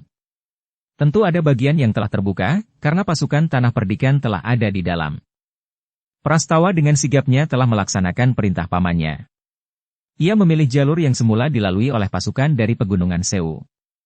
Asap yang mengepul di udara, memberikan pertanda bahwa agaknya Ki Demang Selagilang telah berhasil memecahkan dinding dengan membakar balok-balok kayu. Dengan cepat Prastawa telah bergeser mundur. Kemudian mereka telah memanjat tebing melalui jalur jalan yang ditempuh oleh para pengawal dari Pegunungan Sewu. Meskipun tidak ada penunjuk jalan di antara mereka, tetapi asap itu akan merupakan sasaran yang tidak terlalu sulit untuk dikemukakan. Sementara itu matahari pun menjadi semakin tinggi.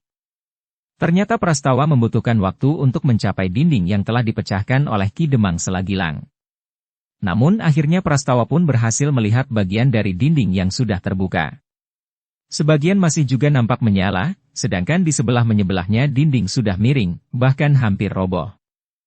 Hati-hati, terdengar perintah Prastawa ketika orang-orangnya menjadi tidak sabar. Bahkan seorang di antara mereka justru terjatuh. Kakinya tergelincir, sementara tanah memang agak miring. Untunglah bahwa meskipun tubuhnya terluka dan berdarah, tapi ia masih dapat bangkit dan mengatasi rasa pedih, sehingga ia masih mampu ikut bersama-sama kawan-kawannya menuju ke dinding yang terbuka itu. Sementara itu usaha Ki Gede masih juga belum berhasil. Dari atas panggungan orang-orang padepokan itu masih saja menyerang, meskipun sebagian dari mereka harus membalas serangan dari dalam padepokan itu sendiri. Namun orang-orang padepokan itu masih juga bertahan agar orang-orang yang sudah ada di dalam padepokan itu tidak dapat mencapai pintu gerbang. Ternyata pasukan Ki Gede Kebolungit cukup kuat. Bahkan orang-orang yang sudah berhasil memasuki padepokan itu mulai merasakan tekanan yang semakin berat. Ketika para penghuni padepokan yang ada di dalam menjadi semakin mapan, terasa bahwa kekuatan yang ada di padepokan itu memang cukup besar. Dalam keadaan yang semakin sulit itu, Prastawa telah berhasil mencapai dinding yang terbuka itu. Meskipun ia tidak membawa pasukan yang terlalu besar, tetapi kedatangannya membuat kawan-kawannya yang lebih dahulu memasuki padepokan itu semakin berbesar hati. Kedatangan Prastawa dan beberapa kelompok pengawal Tanah Perdikan telah membuat pertempuran di dalam padepokan itu menjadi semakin sengit. Pasukan Tanah Perdikan Menoreh dan Pegunungan Sewu telah berusaha untuk mencapai pintu gerbang, tetapi mereka telah mengalami tekanan yang sangat berat. Meskipun kemudian Prastawa datang membantu, namun agaknya pasukan Tanah Perdikan Menoreh dan Pegunungan Sewu tidak mampu segera menguasai keadaan. Di padepokan yang memang agak luas itu benar-benar tersimpan kekuatan yang besar. Agung Sedayu akhirnya menjadi tidak sabar lagi. Dengan mengeterapkan ilmunya meringankan tubuh, maka ia mampu bergerak cepat sekali. Apalagi kemudian cambuknya telah mulai meledak-ledak dengan suara yang bagaikan memecahkan selaput telinga. Selain untuk menggetarkan jantung lawan, maka Agung Sedayu memang berniat untuk memancing pimpinan padepokan itu, Ki Gede Kebolungit, yang tentu berada di antara mereka yang mempertahankan pintu gerbang itu. Sebenarnya lah cambuk Agung Sedayu telah berhasil menyibak para pengikut Ki Gede Kebolungit.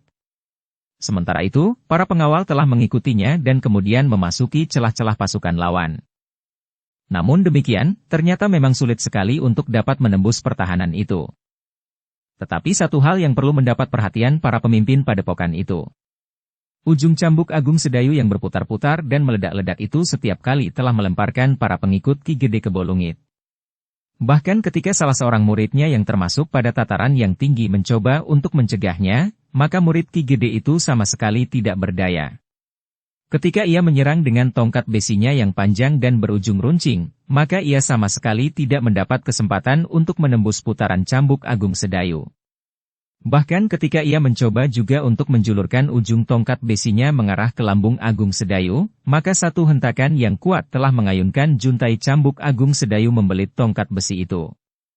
Satu tarikan yang keras dan sangat kuat ternyata tidak terlawan oleh murid Ki Gede Kebolungit itu, sehingga tongkat besinya justru telah terlepas dari tangannya, terlempar beberapa langkah daripadanya. Ketika murid Ki Gede itu meloncat mundur, maka ujung cambuk Agung Sedayu masih sempat menggamitnya, sehingga segores luka memanjang dari lengan tangannya sebelah kanan, menyilang dadanya sampai ke lengannya di sebelah kiri. Luka itu memang tidak terlalu dalam. Namun dari luka itu kemudian telah mengalir darah. Perasaan pedih yang sangat telah menggigit dari luka itu, sehingga dengan demikian murid Ki Gede Kebolungit itu tidak sekedar meloncat mengambil jarak. Tetapi di bawah lindungan beberapa orang pengikut Ki Gede Kebolungit, maka muridnya itu telah menghilang. Namun ternyata murid Ki Gede Kebolungit itu telah menemui gurunya dan mengatakan apa yang telah terjadi atas dirinya. Ki Gede Kebolungit mengangguk-angguk. Dengan nada berat ia berkata, "Orang itu memang bukan lawanmu. Ia adalah orang muda yang berilmu sangat tinggi.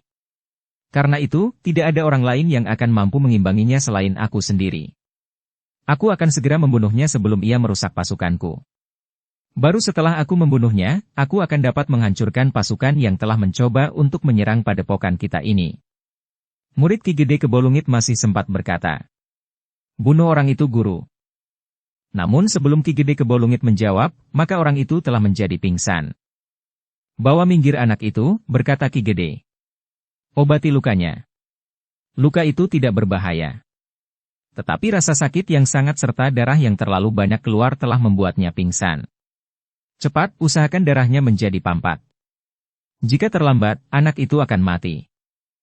Dengan cepat, maka seorang saudara seperguruannya telah menaburkan obat pada luka itu justru sebelum dibawa menepi, agar darahnya menjadi pampat. Baru kemudian, dibantu oleh beberapa orang, maka murid yang terluka itu telah dibawa menepi. Sementara itu, Ki Gede Kebolungit telah bersiap-siap untuk menghadapi Agung Sedayu yang ternyata telah mengacaukan pertahanan para pengikut Ki Gede Kebolungit. Sementara itu Ki Gede Kebolungit yang memang pernah bertempur melawan Agung Sedayu memang mengakui bahwa orang muda itu memiliki ilmu yang sangat tinggi. Namun Ki Gede Kebolungit masih sempat memberikan beberapa peringatan kepada para muridnya untuk dengan hati-hati menghadapi pasukan yang masih berada di luar pintu gerbang.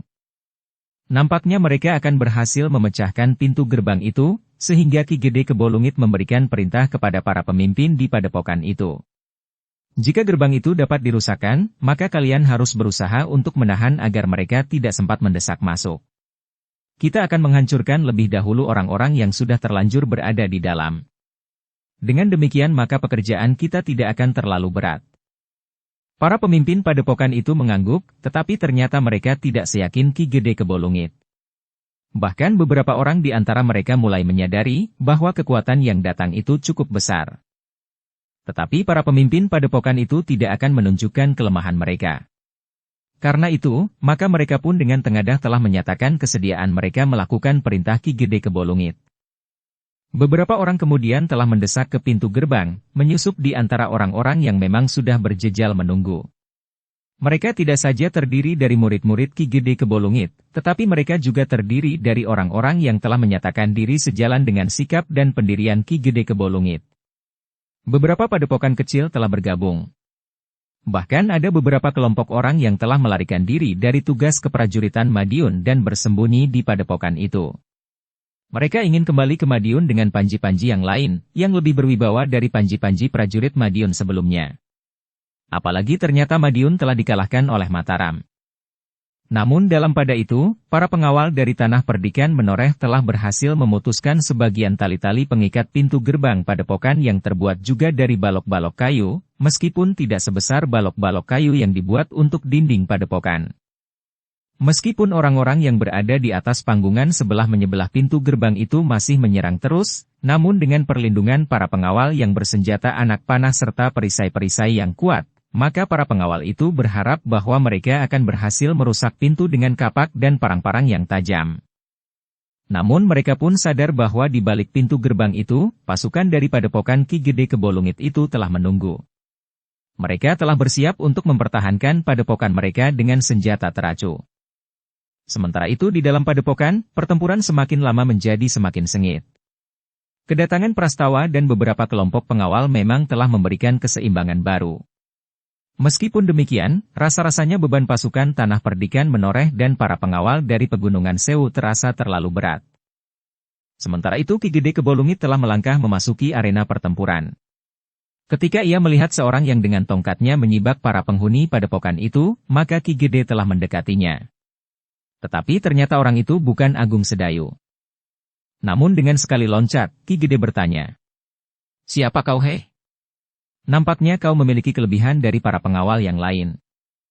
Ki Demang Selagilang terhenti sejenak. Ia belum pernah melihat Ki Gede Kebolungit sebelumnya. Namun ia pernah mendengar ciri-ciri yang pernah dikatakan oleh Ki Gede Menoreh dan Agung Sedayu. Karena itu, maka Ki Demang Selagilang yang juga melihat senjata di tangan Ki Gede Kebolungit itu menyahut, "Kaukah yang bernama Ki Gede Kebolungit?" "Ya," jawab Ki Gede Kebolungit. "Aku tidak merasa perlu untuk menyembunyikan diri." "Kau siapa?" "Akulah yang disebut Ki Demang Selagilang dari Pegunungan Sewu. Aku yang mempertanggungjawabkan seluruh pasukan pengawal dari Pegunungan Sewu," berkata Ki Demang. Ki Gede Kebolungit mengangguk-angguk. Dengan nada rendah ia berkata, "Aku masih sempat memperingatkanmu. Tarik orang-orangmu dari padepokanku. Kau telah melanggar hak seseorang dengan memasuki padepokanku ini." "Kau tentu tahu alasan pasukan ini memasuki padepokanmu," sahut Ki Demang. "Kau dan orang-orangmu, atau katakanlah orang yang memberi perintah kepadamu, dapat saja menyusun 1000 alasan. Tetapi bagiku, kalian tidak berhak memasuki padepokanku," geram Ki Gede Kebolungit. Namun Ki Demang justru berkata, "Menyerahlah. Atau padepokanmu harus dimusnahkan bersama semua isinya." Ki Gede Kebolungit menjadi marah. Namun sebelum ia meloncat menyerang Ki Demang, tiba-tiba saja ia telah mendengar ledakan cambuk Agung Sedayu. Ledakan cambuk yang memekakkan telinga, namun yang bagi Ki Gede Kebolungit tidak mengandung tenaga sama sekali. Tetapi Ki Gede pun tahu pasti bahwa orang muda itu memang sedang bermain-main. Ia sedang menakut-nakuti orang-orangnya dengan ledakan-ledakan yang bagaikan menggugurkan langit. Namun sebenarnya lah orang muda yang bermain-main dengan cambuk itu benar-benar mampu menggetarkan juntai cambuknya dengan tenaga yang mampu merontokkan isi dada. Karena itu, maka Ki Gede Kebolungit mulai menjadi ragu-ragu. Apakah ia harus melawan Ki Demang Selagilang atau langsung mencari orang bercambuk itu? Jika ia harus bertempur dengan Ki Demang, maka orang bercambuk itu tentu sudah meruntuhkan beberapa orang. Tetapi Ki Gede Kebolungit menganggap bahwa ia hanya memerlukan waktu yang tidak terlalu lama untuk menyelesaikan orang yang menyebut dirinya Ki Demang Selagilang itu. Karena itu, maka Ki Gede Kebolungit itu pun berkata, "Baiklah. Jika kau tidak mau mendengarkan kata-kataku, maka kau akan segera mati." Ki Demang Selagilang pun segera bersiap. Ia sadar bahwa ia berhadapan dengan orang yang berilmu sangat tinggi.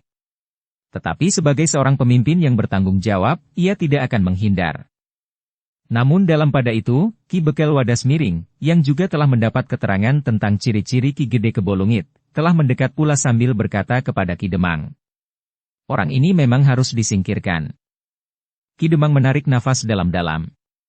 Kehadiran Ki Bekel telah membuatnya semakin tenang. Bagaimanapun juga, Ki Bekel juga memiliki kelebihan. Sehingga dengan demikian, maka mereka berdua akan dapat mengatasi orang yang berilmu sangat tinggi itu. Ki Gede Kebolungit menggeram. Ia melihat seorang lagi datang kepadanya. Namun Ki Gede Kebolungit sama sekali tidak memperhitungkannya. Ki Gede masih tetap menganggap bahwa dalam waktu yang sangat singkat, ia akan dapat menyelesaikan kedua orang lawannya itu. Sementara itu pertempuran pun menjadi semakin sengit. Lingkaran-lingkaran pertempuran terjadi di mana-mana, tersebar di seluruh padepokan itu. Beberapa kelompok dari kedua belah pihak bahkan saling mendesak di sela-sela bangunan di padepokan itu. Saling mengejar dan saling mencegat di antara dinding-dinding barak. Namun para penghuni barak itu lebih mengenal medannya daripada para pengawal dari tanah perdikan Menoreh serta dari Pegunungan Sewu. Karena itu, maka para pengawal itu lebih senang bertempur di tempat yang terbuka. Di halaman, di kebun belakang atau samping, atau di pategalan di belakang padepokan itu. Tetapi kadang-kadang mereka memang tidak dapat menghindari bahwa mereka harus bertempur di sela-sela barak-barak padepokan. Dalam pada itu, Ki Gede Kebolungit telah mengayunkan tongkatnya yang mendebarkan. Namun ia masih belum bersungguh-sungguh. Ia masih merasa perlu untuk menjajagi kedua lawannya sebelum dibinasakannya. Namun yang selalu mengganggunya adalah suara cambuk Agung Sedayu.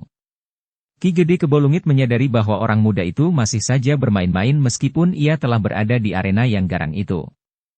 Ledakan-ledakan cambuknya masih saja memekakkan telinga, namun sama sekali tidak menggetarkan dadanya. Tetapi bagi para penghuni padepokan yang lain, maka ledakan cambuk itu justru membuat jantung mereka tergetar. Dalam pada itu, Ki Demang Selagilang dan Ki Bekel Wadas Miring pun telah menggenggam senjata mereka pula. Dengan sigapnya, Ki Bekel Wadas Miring yang menggenggam sebilah pedang yang besar telah meloncat mengambil jarak.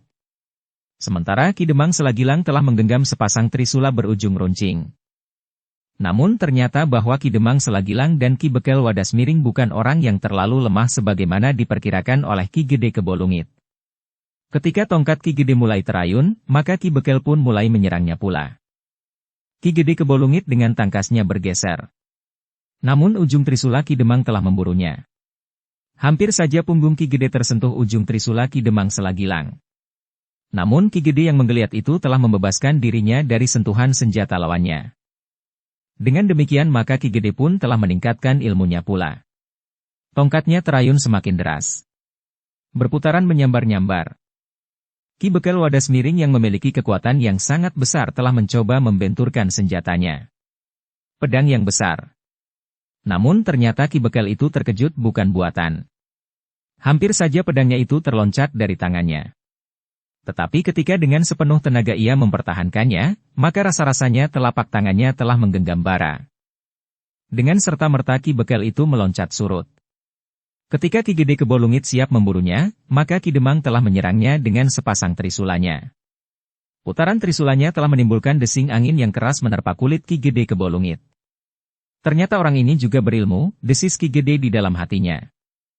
Namun Ki Gede pun menganggap bahwa tingkat ilmunya masih belum cukup tinggi untuk melawannya, meskipun Ki Gede sadar bahwa Ki Demang masih mampu meningkatkan ilmunya itu. Ki Bekel yang telah membenahi dirinya, termasuk jantungnya yang hampir terlepas karena terkejut mengalami benturan itu, telah siap untuk bertempur pula.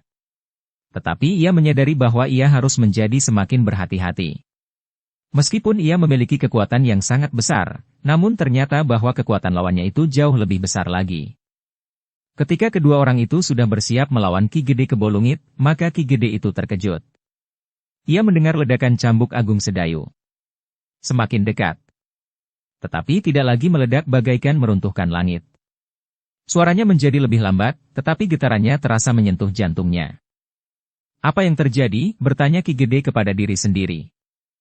Tetapi ketika ia mendengar ledakan itu sekali lagi, maka Ki Gede Kebolungit tidak menunggu. Ia telah meloncat meninggalkan kedua lawannya. Tetapi ia sempat berpesan kepada orang-orangnya untuk menghadapi mereka dalam kelompok-kelompok. Ki Demang Selagilang menarik nafas dalam-dalam.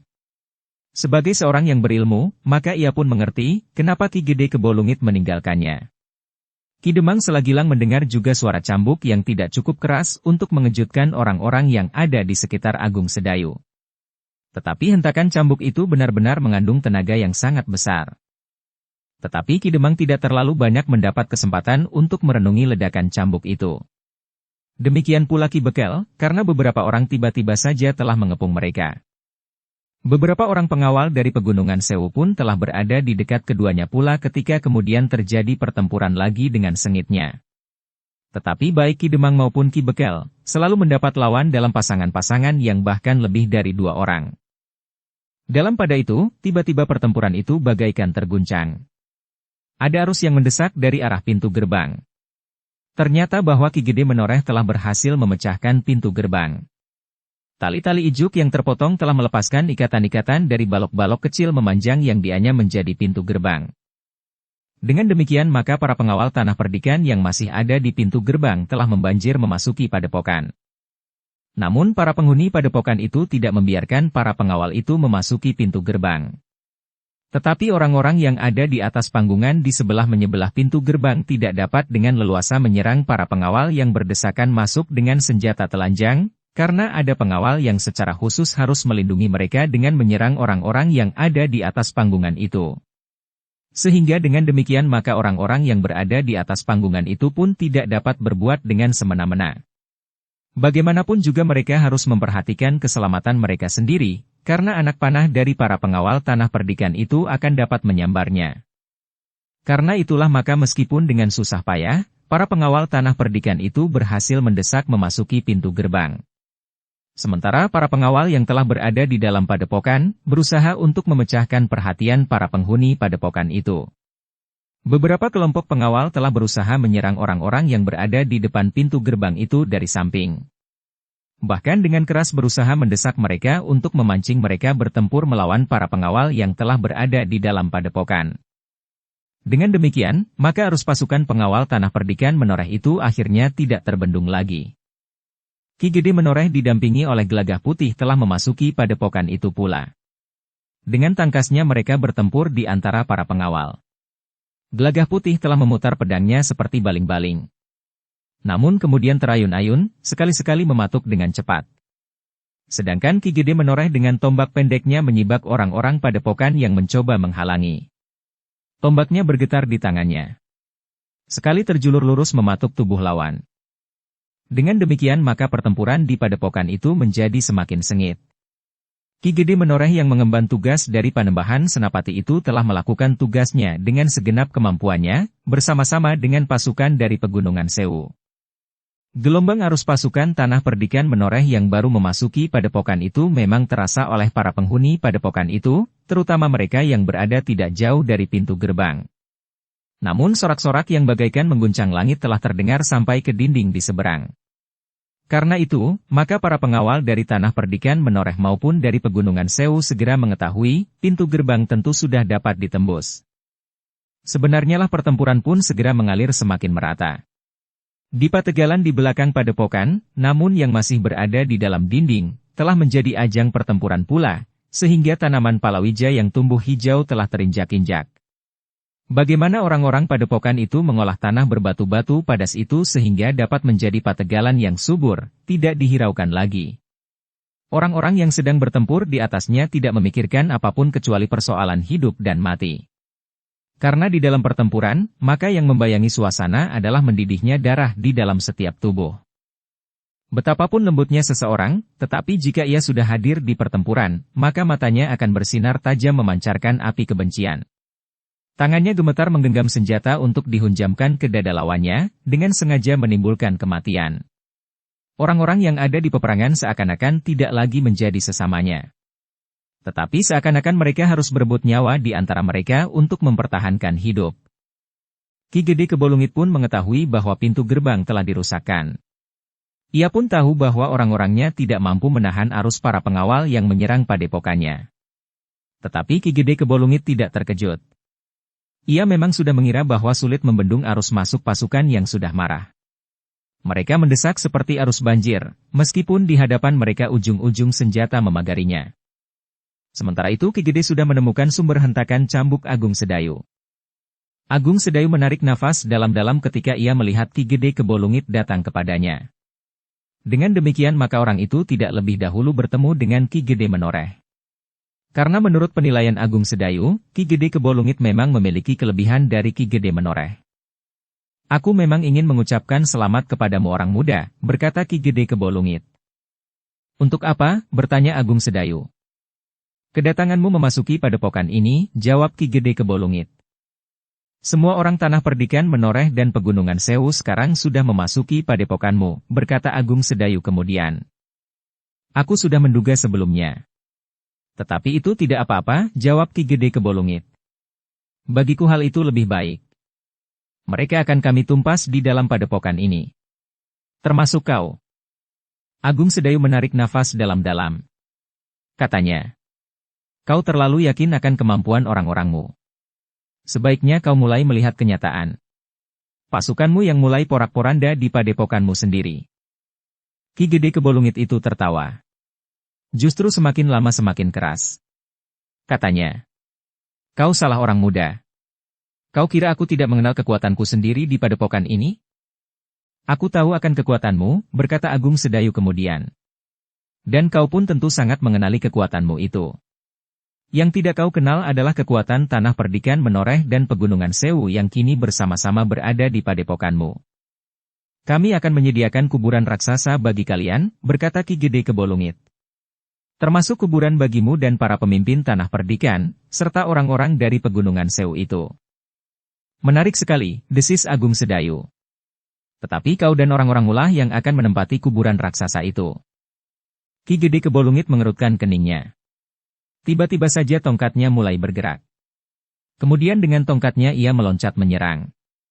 Namun Agung Sedayu yang telah bersiap sepenuhnya itu telah menyambutnya dengan hentakan cambuknya tanpa meledakkan bunyi yang memekakkan telinga. Tetapi Ki Gede Kebolungit sempat menggeliat. Sekali berputar di udara, kemudian tongkatnya terayun dengan derasnya menyambar kepala Agung Sedayu. Agung Sedayu merendah. Tongkat itu berdesing di atas ubun-ubunnya. Namun sama sekali tidak menyentuhnya. Dalam pada itu, murid-murid Ki Gede pun telah menyebar. Mereka berada di mana-mana di padepokan itu. Pada umumnya mereka memang memiliki kelebihan dari orang kebanyakan. Namun dengan demikian, maka para pengawal tanah perdikan telah bertempur berpasangan melawan mereka. Seorang murid Ki Gede yang berilmu cukup tinggi tiba-tiba saja sempat melihat Ki Demang Selagilang yang bertempur melawan beberapa orang penghuni padepokan itu. Sedangkan beberapa orang cantrik yang lain sedang bertempur melawan Ki Bekel Wadas Miring. Murid Ki Gede Kebolungit itulah yang kemudian mengambil alih pertempuran melawan Ki Demang Selagilang itu. Dengan bekal ilmu yang telah diwarisinya dari Ki Gede Kebolungit, maka orang itu telah bertempur dengan garangnya melawan Ki Demang Selagilang. Namun ternyata Ki Demang itu pun mampu mengimbanginya. Ia pun mampu bertempur dengan cepat dan keras. Untuk beberapa lama Ki Demang Selagilang bertahan sambil menjajagi kemampuan lawannya. Namun kemudian sambil menghentakkan senjatanya, ia mulai menyerang. Murid Ki Gede Kebolungit itu terkejut. Serangan Ki Demang itu begitu tiba-tiba dan dilambari dengan kekuatan yang tinggi. Namun lawan Ki Demang itu masih mampu meloncat menghindar. Tidak kalah cepatnya. Bahkan ia masih juga sempat membalas menyerang. Ki Demanglah yang kemudian melenting menghindari serangan itu. Namun ia sempat bertanya. "Heh, siapa namamu?" "Aku murid Ki Gede Kebolungit," jawab orang itu. "Namamu?" desak Ki Demang. "Namaku Putut Jalak Serut," jawab orang itu. "Apakah Putut itu sebutan atau memang namamu Putut?" bertanya Ki Demang. Orang itu tertawa. Katanya, "Namaku Jalak Serut. Aku adalah Putut di padepokan ini, di samping Kakang Putut Jalak Werit." "Kau siapa?" "Aku Demang dari Pegunungan Sewu." "Ki Demang Selagilang," jawab Ki Demang. Putut itu mengangguk-angguk. Katanya, "Baiklah. Sekarang kita akan menentukan, siapakah yang lebih baik. Aku tahu bahwa kalian adalah pengikut-pengikut Panembahan Senapati, yang dengan licik telah memecahkan Madiun." "Jangan berkata begitu," jawab Ki Demang. "Kau kira aku tidak tahu apa yang dilakukan gurumu? Gurumu adalah pengkhianat yang paling licik. Ia menunggu kesempatan hancurnya Madiun dan Mataram." Jalak Serut tertawa. Katanya, "Apakah salahnya orang mempunyai perhitungan cermat menghadapi satu persoalan, apalagi persoalan yang besar sebagaimana kau katakan? Madiun adalah pusat kekuasaan di daerah timur, di samping Surabaya. Jika guru mampu menguasai Madiun, serta kerjasama dengan beberapa padepokan, beberapa kadipaten dan orang-orang yang menyadari perlunya satu pembaruan, maka Ki Gede Kebolungit akan menjadi seorang yang besar, di samping Panembahan Senapati dan Adipati Madiun. Bahkan kekuasaannya akan merambat ke barat dan ke timur, sehingga akhirnya, seluruh tanah ini akan dikuasainya. Sedikitnya akan selebar kekuasaan Demak." Ki Demang Selagilang termangu-mangu sejenak. Namun kemudian ia menyahut. "Satu mimpi yang buruk Kisanak. Ternyata hari ini Ki Gede Kebolungit yang meninggalkan aku di sini, harus terbangun dan melihat kenyataan tentang dirinya dan kekuatan yang ada di belakangnya. Bahkan Ki Gede Kebolungit akan melihat satu kenyataan yang paling pahit bagi dirinya sendiri. Guru akan dapat mengatasi semua masalah. Tidak ada orang yang akan mampu menandinginya. Ia akan membunuh bukan saja seorang demi seorang, tetapi 10 orang demi 10 orang, sehingga dalam waktu singkat, pertempuran ini akan segera selesai. Aku pun akan membunuh lawan tanpa hitungan." Demikian pula Kakang Putut Jalak Werit, berkata Putut itu. Ternyata Ki Gede dan murid-muridnya memang pemimpi yang baik. "Marilah, aku akan membangunkanmu, sehingga kau akan melihat kenyataan yang ada di hadapan hidungmu," berkata Ki Demang Selagilang. Tetapi Putut Jalak Serut justru tertawa. Katanya, "Sayang Ki Demang, aku harus membunuhmu." Ki Demang menarik nafas. Tetapi ketika kemudian Putut itu menyerang lagi, ia sudah siap menghadapinya. Bersambung ke bab 368. Dukung kami dengan subscribe, follow, like, komen dan share. Terima kasih.